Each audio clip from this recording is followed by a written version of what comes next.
Repasando Derecho de Familia. Bienvenidos al canal. Hola, bienvenidos nuevamente a mi canal. El día de hoy vamos a hablar de los alimentos. Los alimentos pueden verse como un derecho, como una obligación o como una sanción. Cuando nosotros hablamos de los alimentos como derecho, hablamos de la posibilidad o la facultad jurídica para recibir lo indispensable para subsistir. Cuando hablamos de los alimentos como obligación, hablamos de aquel deber o compromiso jurídico que tiene una persona para suministrarle a otra lo necesario para su subsistencia.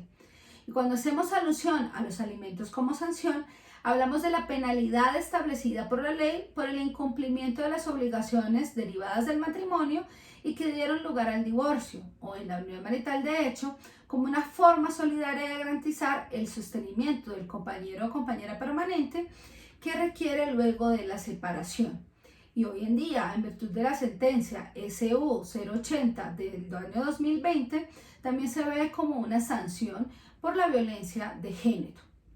En los alimentos hay una parte denominada alimentante, quien es el que está obligado a dar esos alimentos, y una parte denominada alimentario, quien recibe esos alimentos.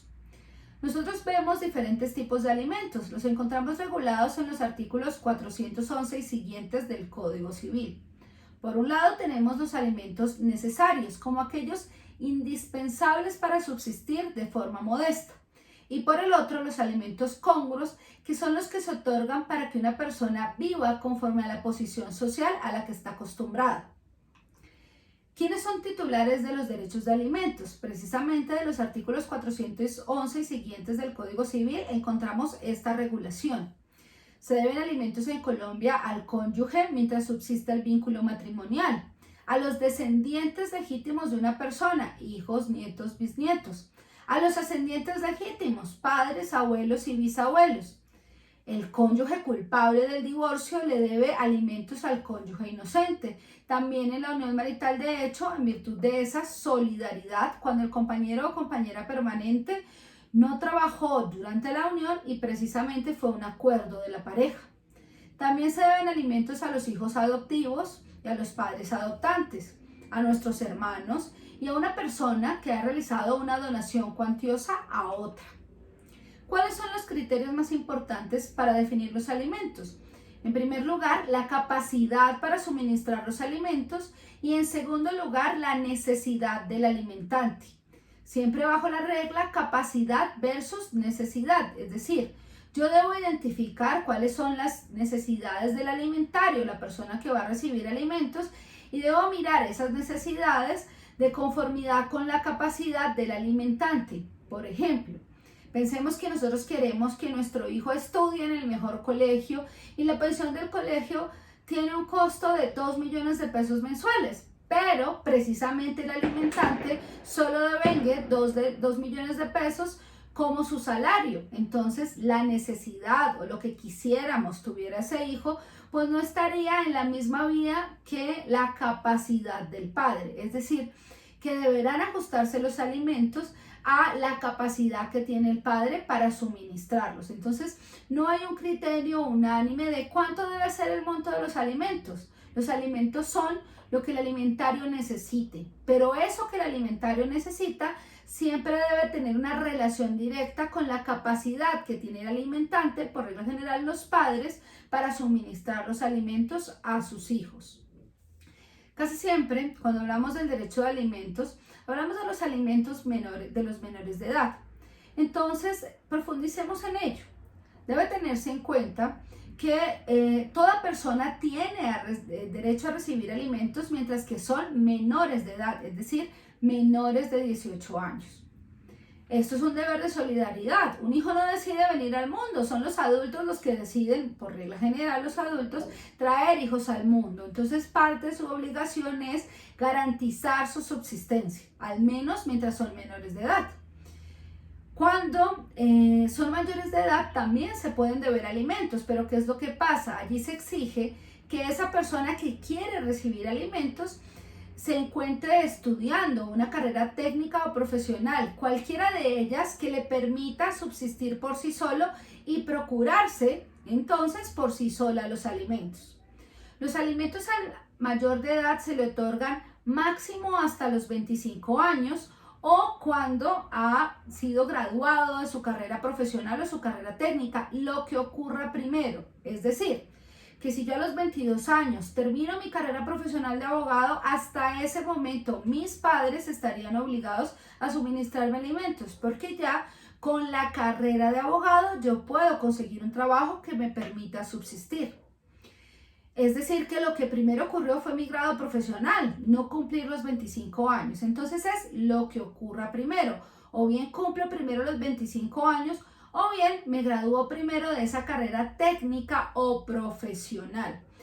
Lo que ha mirado la Corte Suprema de Justicia y la Corte Constitucional es precisamente que ya la persona que tenía el derecho a recibir alimentos pueda subsistir por sí sola, es decir, que ya no requiera de otra para su subsistencia, que se pueda procurar un trabajo.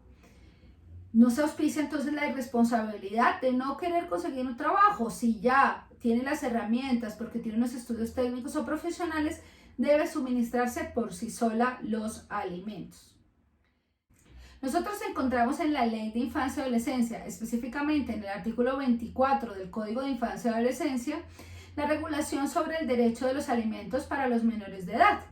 Este artículo establece que los niños, niñas y adolescentes tienen el derecho a recibir los alimentos y se entiende como alimentos todos los medios necesarios para su desarrollo físico, psicológico, espiritual, moral, cultural y social, de acuerdo con la capacidad económica de sus padres.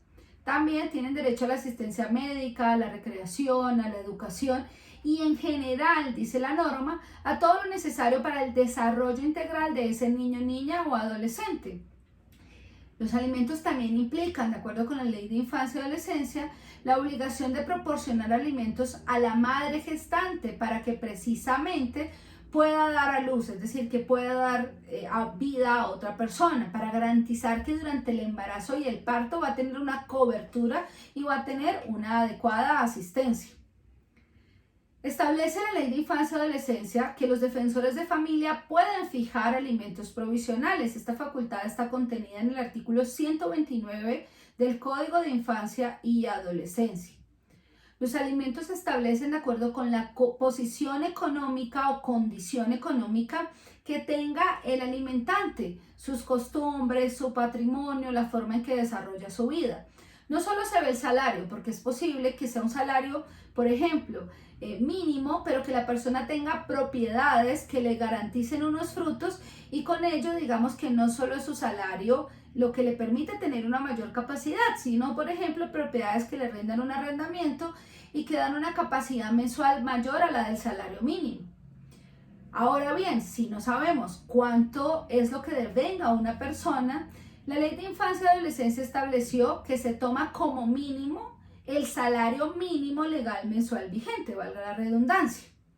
Si se incumple con esta obligación alimentaria, también debe tenerse en cuenta que se genera una responsabilidad penal, porque existe específicamente un delito denominado inasistencia alimentaria, que es aquel delito en que incurre una persona cuando obligada a suministrarle alimentos a otra, no lo hace. Ahora, ¿cuál es el criterio para fijar los alimentos? Como les decía, la capacidad, pero se establece que puede ser hasta el 50% del salario mensual del demandado. Ahora, no es que en todos los casos vamos a embargar o vamos a obligar a dar el 50%. Como les decía, es importante determinar cuáles son las necesidades concretas del niño o niña y la regla general es que esas necesidades deben suplirse 50-50 por cada uno de los padres, por regla general. Ahora bien, en algunas circunstancias un padre puede verse obligado a asumir un poco más cuando su capacidad económica es mejor que la del otro padre. Las obligaciones alimentarias no cesan por perder la patria potestad o que la patria potestad sea suspendida, porque por ejemplo un padre haya abandonado a su hijo o un padre, por ejemplo, haya sido sometido a una pena privativa de la libertad, o un padre maltrate al hijo y por lo tanto ya no puede imponerle reglas y obligaciones a sus hijos y ya no pueda representarlo legalmente como lo es la patria potestad. Aún así, continúa la obligación alimentaria. Y ha de tenerse en cuenta que la obligación alimentaria no se transmite por causa de muerte, es decir, que si el alimentario fallece, sus herederos no tienen derecho a continuar recibiendo los alimentos por parte del alimentante, salvo que se encuentre en alguno de los casos establecidos en el artículo 411 del Código Civil. Otro elemento súper importante es que los alimentos no prescriben para los menores de edad. La prescripción se comenzará a contar solamente a partir del momento en que el alimentario cumple los 18 años en adelante. Cuando es menor de edad no aplica la prescripción. También, de acuerdo con el artículo 134 del Código de Infancia y Adolescencia, los créditos por alimentos tienen prelación y deben ajustarse todos los alimentos cada año en enero de acuerdo con el índice de precios al consumidor, pero pueden establecer las partes que el incremento se realice con el salario mínimo. Siempre debe tenerse en cuenta que se establece que por regla general los alimentos son 50-50, pero en algunas ocasiones se puede condenar al alimentante, a uno de los padres, a suministrar hasta el 100% de los alimentos cuando el otro carezca de trabajo, carezca de empleo o está imposibilitado para trabajar por alguna causal justa, obviamente. Entonces es posible que sea condenada una persona a suministrar el 100% de los alimentos para satisfacer las necesidades de sus hijos. Existen diferentes tipos de procesos jurídicos frente a los alimentos. El primer proceso es el de fijación de cuota alimentaria, donde se determina cuál va a ser el monto que deba suministrar el alimentante en favor del alimentario. Pero si las condiciones económicas varían, cambian de alguna manera, porque el alimentante se queda sin empleo o porque el alimentario requiera una suma mayor, por ejemplo, porque ingresó a la universidad, se puede hacer, en el primer caso de que me quedo sin empleo como alimentante, un proceso de disminución de cuota alimentaria, o en el segundo caso, cuando el alimentario ingresa a la universidad, un proceso de aumento de cuota alimentaria. Asimismo, si se dejan de pagar los alimentos, se puede iniciar un proceso ejecutivo de alimentos. O también, cuando ya se ha terminado la obligación, puedo iniciar un proceso de exoneración de la cuota alimentaria.